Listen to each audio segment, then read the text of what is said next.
नमस्कार, मैं धर्मेंद्र कुमार प्रगति क्लासेस के YouTube चैनल में आप सभी का बहुत बहुत स्वागत। बात करेंगे प्रगति परीक्षा वर्दी वाला टेस्ट सीरीज क्रमांक 9। तो देख लेते हैं इसमें जो प्रश्न दिए गए हैं। पहला प्रश्न है, भारतीय राष्ट्रीय ध्वज में जो चक्र है वह किसका प्रतीक है। ठीक है, तो आपने देखा होगा भारतीय राष्ट्रीय जो ध्वज है उसमें बीच में सफ़ेद पट्टी होती है और सफ़ेद पट्टी में जो नीला चक्र होता है, ठीक है, ऐसे इस प्रकार से होता है। ये मान लीजिए ये ध्वज है, ठीक है, और ये ध्वज होता है 3x2 का। ठीक है, इसकी जो लंबाई होती है ये लंबाई है ना, और ये चौड़ाई है, चौड़ाई। तो ये लंबाई जो चौड़ाई है 3:2 होता है। ठीक है, और इसमें 3 पट्टियां होती हैं ऐसी, और इसमें ये होता है केसरिया, केसरिया रंग होता है, और ये होता है सफ़ेद, और ये होता है हरा। तो इसमें बीच की पट्टी में ये चक्र होता है, बीच की पट्टी में ये चक्र होता है, और ये चक्र जो है ना इसमें 24 स्टिक होती हैं, 24 तीलियां होती हैं, 24। तो 24, और इसका जो रंग होता है वह नेवी ब्लू होता है, नेवी ब्लू होता है। ठीक है, तो ये हमारा क्वेश्चन है कि मान लीजिए राष्ट्रध्वज में जो चक्र होता है वह किसका प्रतीक है। ये जो चक्र है ये न्याय का प्रतीक है, न्याय का प्रतीक है। तो ये न्याय का प्रतीक है, याद रख लेना। और ये 24 घंटे उन्नति का या प्रगति का द्योतक है। 24 तीलियां होती हैं, 24 तीलियां, 24 घंटे प्रगति का द्योतक है, प्रगति का द्योतक, 24 घंटे प्रगति का द्योतक है ये। ठीक है, याद रख लेना। केसरिया रंग त्याग का प्रतीक है, त्याग का प्रतीक है। सफेद रंग शांति का प्रतीक है, और जो हरा रंग है वो हरियाली और समृद्धि का, समृद्धि का प्रतीक है। ठीक है, और जो नीला रंग है वो समानता का प्रतीक है, और 24 तीलियां हैं वो 24 घंटे प्रगति का द्योतक है। ठीक है, तो इस प्रकार ये हमारा पहला प्रश्न आपको समझ में आ गया होगा। अब देख लेते हैं दूसरा प्रश्न।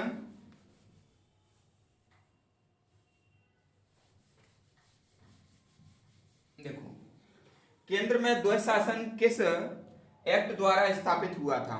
देखो, द्वैध शासन क्या होता है।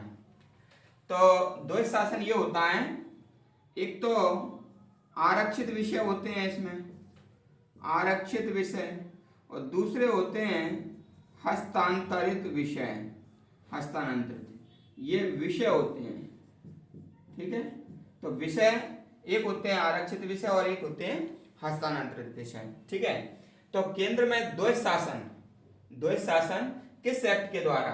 तो देखो, जो केंद्र में 1935 के एक्ट के द्वारा द्वैध शासन लागू हुआ।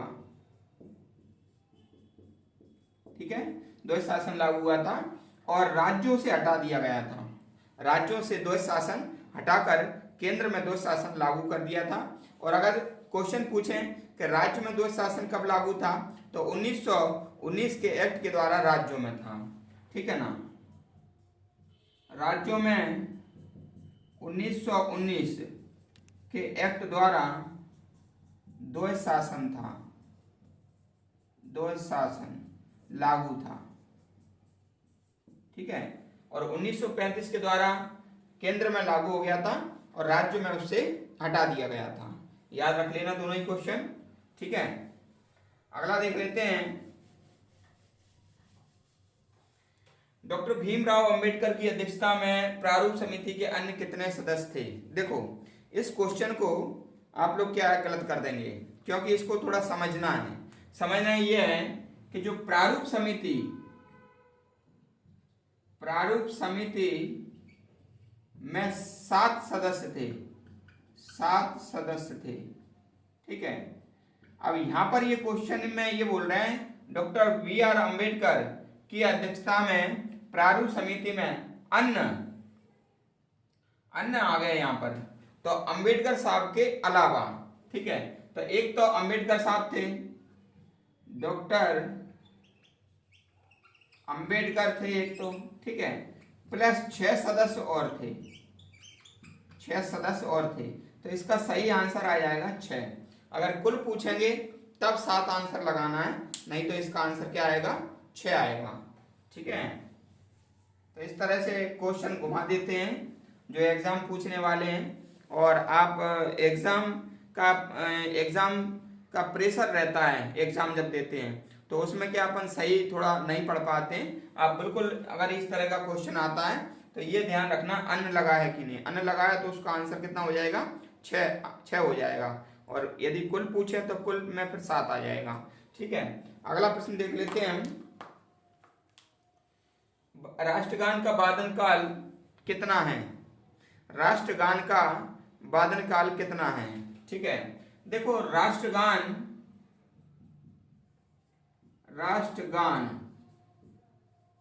का वादन यानी कि मैं यहां पर है, ये वादन का अर्थ है गायन। ठीक है, यूनिक ट्रिक बताऊंगा, ऐसी यूनिक ट्रिक के जो कि मान लीजिए आपको हाल ही याद हो जाएगी और हर समय याद रहेगी। तो राष्ट्रगान जो है ना, राष्ट्रगान का जब वादन करते हैं तो उसमें लगते हैं 52 सेकेंड, 52 सेकेंड लगते हैं उसमें। ठीक है, तो 52 सेकेंड लगेंगे राष्ट्रगान के वादन में। लेकिन यदि ये तो हो गया फुल पूरा यदि गाएंगे तो 52 सेकेंड लगेंगे। लेकिन यदि संक्षिप्त में गाएंगे, संक्षिप्त में, तो फिर संक्षिप्त में क्या होता है, प्रथम व अंतिम पंक्ति। ठीक है, प्रथम व अंतिम पंक्ति यदि गाएंगे तो इसमें लगेंगे 20 सेकेंड।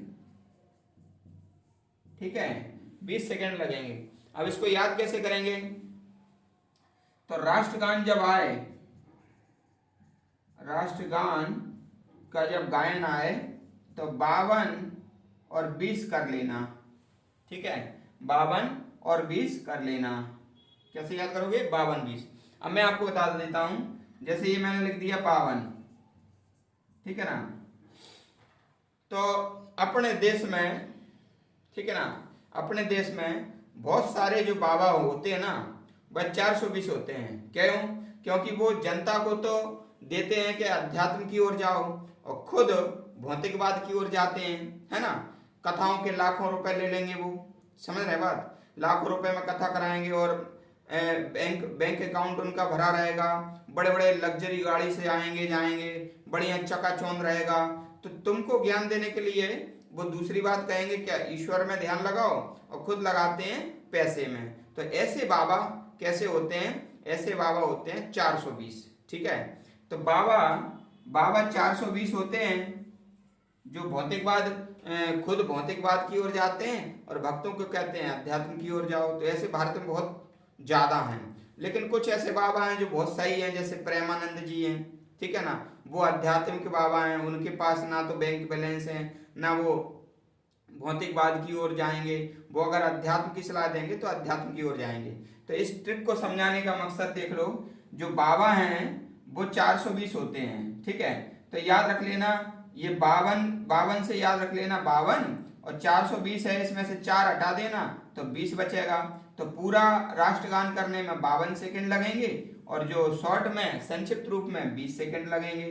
तो 52 420 से अपन याद कर लेंगे पूरा गाना यानी कि 52 सेकंड, और 420 में से 4 हटा दो तो 20 सेकंड बचेंगे। तो संक्षिप्त यानी कि प्रथम और अंतिम पंक्ति। ठीक है, तो आप ध्यान रख लेना, अगर कोई वाकई में बाबा है तो उसका ये देखना कि ये भौतिकवाद से तो संबंधित नहीं है, है ना, या फिर मान लीजिए ये लग्जरी गाड़ियों का तो मान लीजिए आना जाना, बड़े महंगे बंगले में रहना। भाई जो साधु संत होते हैं, बाबा होते हैं, उन्हें आध्यात्मिक होना चाहिए, यानी कि भौतिक बात से दूर होना चाहिए। ठीक है, और मैंने आपको उदाहरण बता ही दिया है, जैसे प्रेमानंद महाराज है, वो सही है। ठीक है ना। चलो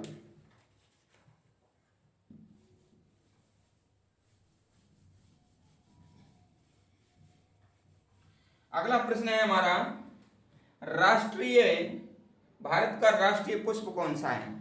तो राष्ट्रीय पुष्प है कमल। ठीक है, कमल। तो कमल राष्ट्रीय पुष्प है और इसका नाम है नेलंबो न्यूसीफेरा। न्यूसीफेरा। ठीक है, और ये भारतीय संस्कृति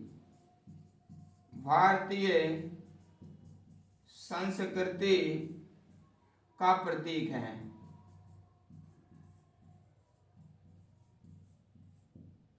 भारतीय संस्कृति का प्रतीक है। ठीक है, तो ये याद रख लेना, भारत का राष्ट्रीय पुष्प कौन सा है? कमल है, और नेलंबो न्यूसीफेरा इसका वानस्पतिक नाम है, और ये भारतीय संस्कृति का प्रतीक है। ठीक है, अगला है, संविधान को संघात्मकता के तंग ढांचे में नहीं ढाला जा सकता, ये किसने कहा है? तो ये कहा है डॉक्टर बी.आर. अम्बेडकर साहब ने। ये किसने कहा है? Doctor B R. अम्बेडकर साहब ने कहा है ये। ठीक है ना, और इन्होंने ये कहा है कि जो संविधान है वो एकात्मक भी है और संघात्मक भी है। ठीक है, दोनों ही हैं, तो इसलिए संघात्मकता के तंग ढांचे में इसको नहीं ढाला जा सकता। ठीक है, डॉक्टर बी.आर. अम्बेडकर साहब ने कहा है। तो ये हमारे टेस्ट सीरीज के प्रश्न थे। एक्सप्लेन आपको कैसा लगा, कितनी आपको बढ़िया जानकारी मिली है इसमें से? ठीक है, एग्जाम की दृष्टि से काफ़ी प्रासंगिक है। तो ये वीडियो आपको कैसा लगा कमेंट्स करके बताएं, और वीडियो को अधिक से अधिक शेयर करें। जो व्यक्ति नए हैं वो चैनल को सब्सक्राइब करें। सभी का बहुत बहुत धन्यवाद।